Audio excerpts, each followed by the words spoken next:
What's happening, gang? We're going to give it a minute. We're going to go live on Instagram.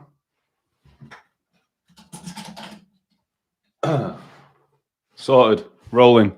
Cool. Right. We'll give it a couple of minutes, as we always do, to let some of you lovely people jump on. Hope you've all had a great day, or all having a great day, wherever you are, because it is like 10 to 7 in the evening here in the UK. So day's basically over.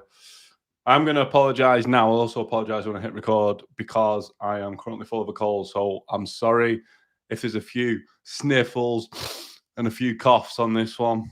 But yeah, I'm full of a cold. It is what it is, mate, isn't it? So, right. Just someone leave me an emoji in the comments. Let me know that you can hear me and you can see me okay before we get started, please. Thank you kindly. And we're going to get into it very soon. We've got one on YouTube, one on Facebook, and a couple on Instagram. What's happening, team? Thank you for jumping on.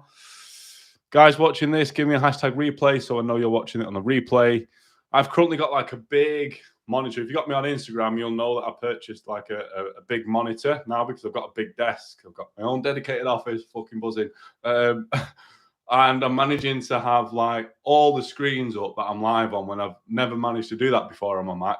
So it's mad. I can see like me on Instagram, me on Facebook, me on YouTube, and my notes, and my podcast recording software. It's pretty sick, to be honest.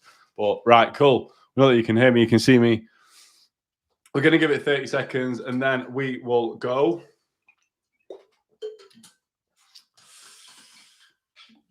We've got a couple jumping on now. Cool. Right. Shall we get into it? Hit record. Make sure we're rolling on that. Okie doke. 3, 2, 1. Yes, gang. What is happening? Welcome back to another episode of the Type 1 Movement podcast. I say this quite a lot, but this is going to be an absolute banger. I'm going to apologize in advance because if you hear any sniffles or coughs, I've currently got a cold. So I knew that when I woke up this morning and had a nice big spike in my levels overnight. And I woke up at like 17, 18 moles. So I was like, here we fucking go. Here we go. It's here. Because I felt a little bit, groggy, a little bit bunged up over the past 4 or 5 days. And waking up with high levels, I was like, yes. It's full blown, fully out. We know as type 1s what getting a cold or getting ill does to our blood glucose levels. So obviously I'm on a pump, stuck 110% increased basal on, and it's been a bit like a roller coaster day today. So I got myself back in range, I had something to eat, I spiked back up to 11 or 12, come back down, predicted that I was possibly going to drop low. So I had a banana and a latte, and then I spiked back up to 12. But I'm just bunged up and I've got a cough, but I'm feeling all right myself. So I managed to go and get a run in before a cheeky 10K. So we'll see how my levels play out this evening. Did the 10K because I've not done a run in a while. There we fucking go, first cough. Excuse me. And I wanted to just help with my insulin sensitivity. And that's something I say to clients like, look, if you're feeling that ill and you know you're generally feeling ill, don't try and push anything that you want to do, a run or a walk or anything like that. But if you're feeling like I am now, you're a little bit groggy, but you know what? You could go for a run, you could exercise, go and do it. You've got to be your own accountability coach at times and like weigh this up, haven't you? So, right, guys, anyway, that's what's been going on with me. I just wanted to preempt any coughs or sniffles before we get into this episode. But please leave me a rating and a review if you get value from my podcast in this episode. Make sure you are following me as well, following the podcast so you get alerts and updates when I post a new episode. If you're not, go and click subscribe now. Also, guys, if you've not got me on YouTube yet, head over to my YouTube channel. You can just find me by typing in Type 1 Tom. There's no other Type 1 Toms out there, yeah? And click subscribe on my YouTube channel. So, guys, please screenshot whatever device and platform you're listening to it on and share it on your Instagram stories and tag me at type1_Tom. So, this episode is going to be 4 ways to improve your insulin sensitivity. 4 ways. There's a few ways, but I wanted to pick 4 and go all in on these 4. Now, I will say, not a single one of these ways is going low carb. Look, I've got nothing against going low carb. If you're a low carb and it works for you, you enjoy it, you can see the rest of your life like that, mega awesome. I've worked with clients like that. If you try low carb and you're like, no, you're trying it to improve your insulin sensitivity, I've got some better options for you. Plus, I do want to say this, something you may not know. with a lot of people, going low carb can actually blunt an insulin sensitivity. You will have noticed this if you've gone low carb for a few weeks and then you go out with your mate for a pizza or a burger or whatever your poison of choice is like that, or you throw some just normal carbs back in, bit of rice, you get a big fucking spike and you're like, oh my God, what's happened? So going low carb with some people can actually blunten your insulin sensitivity, so cause a slight insulin resistance. Yeah, I just wanted to throw that in there. So not a single one of these ways are going to be that. Yeah. Also, we're going to look at why would we want to improve our insulin sensitivity. Guys, before I go all in and we take a deep fucking dive into this, it is not so we don't get fat. We do not want to improve our insulin sensitivity and take less insulin. It's not so we don't get fat. Insulin does not cause us to get fat. Eating too much and being a lazy bastard, that's how you get fat. There's going to be some fucking tough love in this because I've not delivered any kick-ass tough love in a while. So I thought, why the fuck not on this episode? Yeah. So we don't want to take less insulin, become more insulin sensitive because we don't want to get fat. That's not the reason. If you know you are overweight, it's not because you've taken too much insulin. It's because you're eating too much and you need the insulin to try and keep your levels in check. Yeah. So anyway, moving on. I put a few notes down on why we want to improve our insulin sensitivity. But I do want to stress this as well. Another thing that I want to stress, guys, you need what your body needs in terms of insulin requirements. You need what your body needs in terms of insulin requirements. Look, if someone's taking 200 units in a day and someone's taking 5, who the fuck cares? It doesn't matter. That's what the person taking 200 units needs 200 units. Someone's taking 5 units, they need 5 units. We are all different. It's not a game. Yeah, it's not a fucking game. You need what your body needs, but there is pros to improving your insulin sensitivity. We're going to get into that now before I get into the 4 ways of how you can actually improve your insulin sensitivity. The first one is you're going to use less insulin. You're going to use less insulin. That's got to be a plus, right? We're not having to order repeat prescriptions as much. Or also, if you pay for your insulin, it's going to be cheaper for you. That's a huge win, right? Yeah. If you're on a pump, it's going to be less pump changes. I know sometimes, I'll be honest with you, when my pump alarm goes off, beep, beep, beep, 20 units left, I'm like, for fuck's sake, I'm going to have to change it. Yeah. I'm like, fuck it now. And I know it sounds a little bit lazy. We've got to change it, right? But come on, if we're using less insulin, probably going to have to change it less frequently. Yeah. Also, fewer cravings and hunger. It's been known that high levels of insulin, but guys, I want to stress this again. Don't just take less insulin because of this, because you want to take less insulin. It doesn't work like that. You need what your body needs to keep your blood glucose levels in range. The 4 ways I'm going to share with you will help you, but don't just stop taking less insulin because you need what your body needs. But like high amounts of insulin have been linked to higher cravings and hunger. Yeah. So if we're more insulin sensitive, fewer cravings and fewer hunger. Also, better cognitive function. Yeah. If we're more insulin sensitive, we need less insulin, we can have better cognitive function, which means our brain, we can think clearer. Yeah. We can think clearer. So that's just some of the reasons why we want to improve our insulin sensitivity. I'll stress this again. It's not because we don't want to get fat. Insulin doesn't cause us fat. Yeah, it doesn't cause fat gain, doesn't cause weight gain.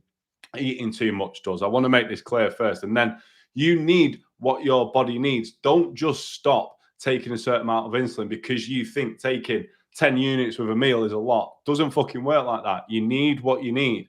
But there is ways, which I'm going to go into now, that you can improve your insulin sensitivity so you are more insulin sensitive, so you need less insulin. Let's look at the first one. You all know this was going to come from me because I'm a coach at the end of the day. And this is the best one. This is the best way. Ready? You're going to increase your activity. You're going to get off your fucking arse and you're going to move around more each day. Straight to the point. So this could look like this. It could look like more daily steps. Yeah. Get up, go on a walk, clean your house, whatever. Get some steps up. Yeah. If you're only getting 2,000 steps in a day, try and don't go straight in for 10. 10 seems to be that point everyone wants to get to, right? But if you're only getting 2,000 steps in, going for 10 is a big fucking jump. You might be like, man, I'm overwhelmed. I can never do this. If you're only getting 2 in, go to 5. Then the next day or the next week, go to like 7. Do small gradual changes. Yeah. So that's one way. Increase your daily steps is going to help with insulin sensitivity. Yeah. And you'll notice this as well. If you've had a dead active day, or your mates be like, so go on a walk, we'll go on a walk, you're getting loads of lows, you might have a few lows after. That's because your insulin's working harder. Yeah. If you have a day where you sat on your ass quite a lot and you're like, okay, now I'm struggling with my levels there, I'm running a little bit higher than normal. That's because you sat on your ass, you're not moving around as much. You've blunted your insulin sensitivity a little bit. Yeah. So that's it, increasing your activity. That's the first way, more daily steps. The second way is I'm going to tie all these in and say the benefits of it. Work out. Now, this comes under two categories, team, working out, two categories. The first one is lifting weights, resistance training, or using your body weight, kettlebell, dumbbells, barbell, I don't care. Lifting weights. The second one, when we got to workouts, is aerobic exercise. Aerobic exercise, going on a walk, yeah, it is aerobic, going on a run, riding a bike, anything that gets your heart rate up that you can sustain for a long period of time. Let's just break it down into those two categories. Yeah, we have got high intensity interval training, but we'll tie that under the weight side of things, right? So lifting weights, I believe we need a mix when we're working out of lifting weights, so resistance training, and aerobic exercise. Why? Because each have their benefits, yeah? Lifting weights, yeah, is going to break muscle fibers down. Also, high intensity interval training can do this if you're using weight, yeah? So lifting weights at the gym, or if you've got a kettlebell at home or a set of dumbbells, you're throwing them bad boys around, yeah? You're going to break muscle fibers down. That will make you more insulin sensitive for sometimes up to 2 days. If it's been a really heavy session, sometimes 2 or 3 days, right? So that's the benefit of that. That's going to help increase your insulin sensitivity. So if you're training like 3 times a week, you've got that build up from lifting weights, yeah? And that's rolling over every single day. It's going to help with your insulin sensitivity. The second one, aerobic exercise, is great for dropping your levels there and then. With most of us, I know some type ones who do get a spike when they do aerobic workouts, yeah? When they run or something. But that's going to help. Like, I've just been on a 10K, yeah? What we at now? Probably about 4 hours ago, 3-4 hours ago, just run a 10K. I know throughout tonight, maybe into tomorrow morning, we've also got a CrossFit session tomorrow morning, so there's me weightlifting, right? I know I'm going to be more insulin sensitive throughout tonight. Well, I have got a cold, so we'll just see on that. But taking the cold away, after a run, I will probably be a little more insulin sensitive for maybe up to 12 hours sometimes. Maybe up to 12 hours sometimes. Definitely, if I've done it in the morning, throughout that day, I'm more insulin sensitive. If I've been on a run or a bike ride, yeah? So when we're looking at working out, it falls under two categories. Lifting weights, told you why that's beneficial. Break muscle fibers, increase insulin sensitivity for up to maybe 2 to 3 days. And then also aerobic exercise, run, cycle, like skiing, whatever it is, rowing, whatever it is that you like doing. Yeah, aerobics class. Yeah, I was going to start like jumping up and doing aerobic shit. I'm not going to do it. I've never taught aerobics in my life. I've taught the balls. Like, that sounds bad, that, doesn't it? I've taught the core balls, but I've never taught aerobics. Yeah, so I can't teach you aerobics. But anyway, more to the fucking point. Aerobic exercise, because that's going to help with your insulin sensitivity there and then, and also for up to 12 hours after. That's the first one. Increase your activity, get more daily steps in, start working out, lift weights, aerobic exercise. All have their benefits. That's the best one. That's the best one. That's something we can all do. Well, most of us can do. If you can move around, you lift some weights, yeah, we can do that. The second one that probably not a lot of people think about this, and that's this: get enough sleep. Team, sleep is so fucking important. You will know if you've had a shit night's sleep. Let's say you've had 2 or 3 hours, yeah. Excuse me, told you there's a second cough. Let's say you've only had a few hours and you wake up and you're like, man, I feel so fucking tired. How hard can it be for us to control our levels when we're feeling tired? How difficult? Just because we've not had enough sleep. And then I've seen this in people in the past where they've had a really stressful week, they've not had a lot of sleep, and the levels have been so hard to control. Yeah. So get enough sleep. If you're sleep deprived, it is going to shoot up insulin resistance. That means you're more resistant to your insulin. And we want to become more insulin sensitive, right? So get enough sleep. Now, when it comes to sleep, I'm going to give you a few tips first. But what I want you to look at and what I say to clients is we want 6 to 8 hours of quality, unbroken sleep. I'll be honest with you. If you're in bed for 8 hours, but you're up and down every fucking hour, that's shit. That's not good enough. If that, you would be better than being in bed for 8 hours and up and down all the time and not getting decent sleep and not drifting into a proper sleep pattern, going through your sleep cycles, recovering properly, yeah, you will be better having 5 hours unbroken quality sleep. It's not really about like quantity, it's about the quality of your sleep. But if we can, we want to aim for 6 to 8 hours of quality unbroken sleep. Now, here's a few things that are going to help you with your sleep. It's what I use personally and I've used with clients. I like to sleep in a cool room. I might open the window a little bit just to make it nice and cool. That just really helps me. If you want to sleep in a hot room, you find that helps you cool. But more so when we're dialing it back to what we can, how can we prep ourselves? Half an hour before bed. We need to be switching our head off. You don't want to be getting into bed and all shit's running through your head and you can't sleep and you lay under the covers like one sheep, two sheep, three. No, you don't want to be doing that. Yeah. Start to prep yourself 30 minutes to an hour before you go to bed. This means, and I'll say this and I'm blunt with this and I'm harsh with myself on this and with clients, get off your fucking mobile phone. Get off social media. Nothing spontaneous is randomly going to happen 30 minutes before you're going to sleep. You're not going to miss out on anything on social media. You can check that shit in the morning. Yeah. Think about yourself and your quality of sleep and your health and your insulin sensitivity. Yeah. Get off your phone at least 20 to 30 minutes before you go to bed. Want to be a badass? Get off it an hour before you go to bed. Replace that habit that you've got of checking your phone with something else like reading a book. Go and read a book, do a little bit of meditation, write stuff down, journal, write down 3 things that have been great about your day. Yeah. Write down 3 things that have been great about your day. Just anything that you can break that routine. It will be hard getting off your phone at least 30 minutes before bed. It's going to be difficult because we've ingrained ourselves as a society to be on from waking through till we go to bed on our fucking phone. Yeah. If you want to be even more of a badass, try not to touch your phone at least within the 30 minutes of waking up. Be honest with you, I don't touch my phone for an hour to 2 hours when I wake up. Yeah. I might look at the time on it. That's about it. But I don't look at it because I don't want all that shit going into my brain and setting me in the wrong mindset for the start of the day. But anyway, more to the point, get off your mobile phone at least 30 minutes or 20 minutes before bed. Do something else. Read a book. Listen to some meditation shit. Listen to some chill out music. Yeah. Write things down.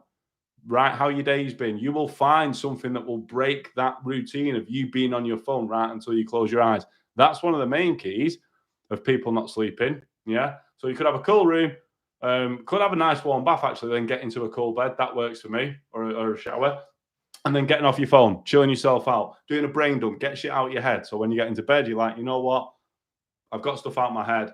Plan your day for tomorrow if you want. That's really going to help. Yeah. So second way to improve your insulin sensitivity is get enough sleep. Yeah. Second way. The third way, and I'm going to go straight to the point on this. I'm going to be straight to the point. Fucking lose body fat.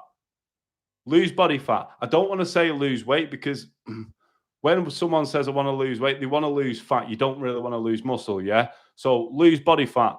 Look, this is the time that I'm going to flip this into type 2 diabetes, right? Ready for this? It's type 1s when people come to us and speak about type 2 diabetics. No offense to type 2 diabetics. I know there is some that do break the mold, but we go, no, I didn't cause this myself. I'm not overweight. Yeah. I didn't eat shit and cause my pancreas to work 2 hours and then stop working. Yeah. We're like, no, I'm type 1. It's completely different. Right. There is some type 2s that haven't gone that way. And I'm sorry I'm categorizing some in this, but bear with me for this. You type 1s mainly listen to this, is lose body fat. Now, if we know that type 2 diabetes is caused by being overweight and eating shit, which we're going to get onto shortly, eating shit, not being very active, a very unhealthy lifestyle, yeah, and being overweight can cause type 2 diabetes. If we're overweight as type 1 diabetics, how do you think that stands us? Type 2 diabetics, their insulin isn't strong enough to deal with the food. So the body's under so much stress. But as type 1s, we're putting our own insulin in. If we're holding too much body fat and overweight and we're having to smash loads of insulin in because our insulin doesn't work very well because there's too much body fat around our organs in our body that's blunting in that insulin response. So the best thing that you can do, and I'll be honest with you, if you know you hold too much body fat, you're overweight, lose body fat, lose weight. Yeah. Lose body fat, lose weight. It will help you so much when it comes to not only improving your insulin sensitivity, but your state of being, how you feel about yourself and your overall health, and staying away from health complications. I can face health complications like you if my diabetes isn't well controlled. But if we're overweight, you're at a higher risk. You don't want that. Yeah. So that's the third way. of improving your insulin sensitivity. Lose body fat, lose some weight. How do we do it? Start tracking your food, eating a calorie deficit, get on the scales, make sure that your weight's coming down, move a little bit more. These ways that I'm telling you, actually, all these 4 ways, well, these other 3, will actually help you improving insulin sensitivity. But also, if weight loss is a goal, doing these can kind of help that as well. Yeah. So the 3rd way, straight to the point, if you know you're holding too much body fat, you're a type 1, and you're overweight, your insulin sensitivity isn't great, you're really struggling with your blood glucose levels, lose some body fat, eat a little bit less, yeah, move some more, small baby steps. It will happen. It will help you. I'm saying this because I fucking love you. If you're watching this and you're following this, yeah, and you're listening to this on my podcast, take my advice. That will really help. Yeah. The 4th one, the last one. 4th one, the last one. Stop eating so much fucking shit food. I'll be straight to the point. Told you I was coming at you with tough love. So what do I mean by shit food? I mean high fat, high carb processed food, takeaways, desserts. All right. I love that sort of shit. I love that sort of stuff. And I'm big on with clients. If we want to go out for a meal, I'm like, go and have what you want. Have a burger, have a pizza, have a dessert. But if you're doing that all the time for most of your meals, or you're doing it more than 4 times a week, mate, come on. Like, that's really not helping with not only your health, but also your insulin sensitivity as well, right? Now, why? Why is that? Right, okay. So we can all agree here that when we eat a pizza or something very high in carbs and high in fat, we get that delayed spike. It's like we might put our bolus in, and then 3 hours later, boom, we're getting a spike again. So we're having to give a bit more insulin, and then sometimes a bit more insulin, or we've got a prolonged bolus on. Do you know what I mean? An extended bolus if we're on a pump, or we're having to increase our basal insulin, or we're doing a split bolus if we're on pens. We're setting an alarm for 2 to 3 hours after. We're giving more insulin because that meal has been higher fat, which has slowed the release of the carbohydrates down, right? That's slowed the release of the carbohydrates down. So we're having to give more insulin. Now, that's okay every now and again. I actually encourage my clients, go and try a pizza, go and try something high in fat. Yeah, that's okay every now and again. You need that knowledge, you need that skill to be able to do that when you do have these foods. Don't shy away from it. But if you're doing it for every meal, can you see where I'm coming from? Let's say we have a high fat breakfast and we're having to bolus there and then, 2 or 3 hours later, and then it comes to lunch and we're having a pizza or a burger, we're bolusing, we're splitting it, we're extending it. That means your body's processing this food pretty much on a 12, probably more hour window. And that's meaning insulin in all the time, which really isn't going to help your insulin sensitivity. Yeah. Hopefully this is making sense. This is hopefully making sense. So it's okay to eat shit food, high fat, high carb processed foods every now and again. And desserts. I've got a major sweet tooth. I love a good dessert, me. Yeah, I love fucking Reese's, cheesecake. I love it. But I don't have it all the time. So if you struggle with your insulin sensitivity, yeah, and your diet is shit, it's full of processed food, yeah, you're eating a lot of high fat, high carb processed foods and takeouts and stuff, start there. Cut some of those out. If you're having 5 a week, go down to 3, go down to 2, go down to 1. Ladder it down. And there's something I want to say on this as well, team. Excuse me, something I want to say.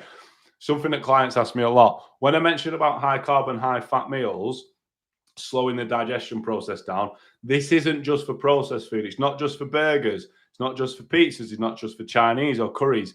This could also happen from avocado, fish, bagel. If you're mixing these sort of meals and it's a very high fat content, it will need the same sort of application of insulin given, you split bolus or you're extended if you're on a pump, as having something like a pizza.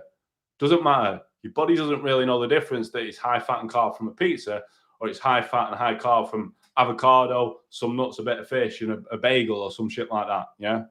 Doesn't know. Yeah. The only way that we stray more towards when we're looking at health, the avocado and all that stuff, is because it's got more vitamins and minerals in than a pizza. Yeah. So that is the 4th thing. That's the thing I'm going to leave you with. I'm going to recap shortly, but don't eat so much shit food. If you know, hand on heart, you can say, you know what? I'll be honest with myself. My diet contains a lot of high fat, high carb processed foods, a lot of chips, you get the deal. Do you know what I mean? I could maybe knock a few of those down a little bit. That's really going to help improve your insulin sensitivity. And there's a big tip that I want to give you guys on this as well, because I've mentioned like stopping doing things and not doing certain things and replacing it. Whenever you are looking, let's say we've got a certain habit, being on your phone now, obviously getting a load of takeaways. Let's say whenever you're looking to improve something, don't just go from fucking 10 to 0. You can't just do that. You can't just do that. Yeah. Don't just go from 10 to 0. Look to ladder it down. I'll give you an example there. If you're living off takeaways five days a week, go down to 4, go down to 3 the next week. Ladder it down and give yourself time to adjust a little bit. If you want to go all in, cool, go for it. But I'm saying that because normally when people go from fucking 10 to 0, they really struggle and they don't stick to shit. Yeah. Like I say to all my clients when they come into my program and we start, testing basals, setting goals, insulin to carb, I'm like, right, this is how we're going to start low. We're just going to set some goals. That's all we're going to do. And then we're going to do this and we layer it on. And it's the same if you've got something that you need to stop and you're doing it very frequently. Let's say it's drinking a load of coffee or something like that. Yeah. Don't just go straight down to 0. Bring it down, tailor it down. Yeah, it needs to be done in small steps. That's going to be livable. Excuse me. So, team, I want to recap before we close out now.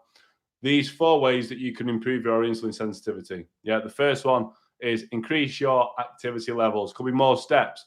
Like I mentioned there, if you're only at 1,000 to 2,000, don't try and go for 10. Ladder it up. Make it small and achievable so you can stick to that shit, yeah? More daily steps. Work out, lift weights, aerobic exercise. I've already mentioned why both of them. I think you need both of them if possible. Second one, get enough sleep. Quality over quantity when it comes to sleep. I'll give you tips on how you can improve your sleep. Third one, lose body fat. Lose body fat is really going to help improve your insulin sensitivity. And the fourth one, if you're eating a lot of shit food, stop eating so much shit, high fat, high carb processed foods. Yeah. Team, that is it.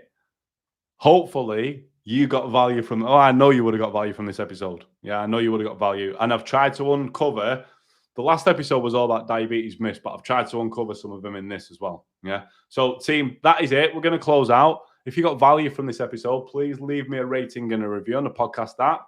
Yeah, as it really does help me reach and inspire and positively impact more type 1s. Yeah, which is my goal at the end of the day. And you guys, I appreciate you for helping me do it. Also, give this episode a share. Give this episode a share because this is really going to help someone out there. It could be just someone that's worried that they're taking a lot of insulin. And I've just said, don't worry about it. Do you know what I mean? You need what you need. Someone might need to hear that. So it's important. Me and you are a team. That's why I always say what's happening, team. Yeah. So give this episode a share. Yeah. Like it, share it on Instagram stories, tag me so I can reach out and say thank you. Right. Thank you very much for lending me your ears. I hope you enjoyed it. Until the next episode, have a great day, evening, morning, wherever you are in the world, whatever time of day you're listening to this. Peace. Team, that is it. Do we have any questions before I close out? We've got nothing on YouTube. Thanks, guys. We've got a thumbs up on YouTube. Thank you very much. Guys, if you go and watch any of my videos on YouTube, please be a doll or be a gent and hit the thumbs up button for me. Thank you. We've got no questions on Facebook. We'll have a quick look through Instagram, see what's cracking on there. Got a few emojis. Thank you, team.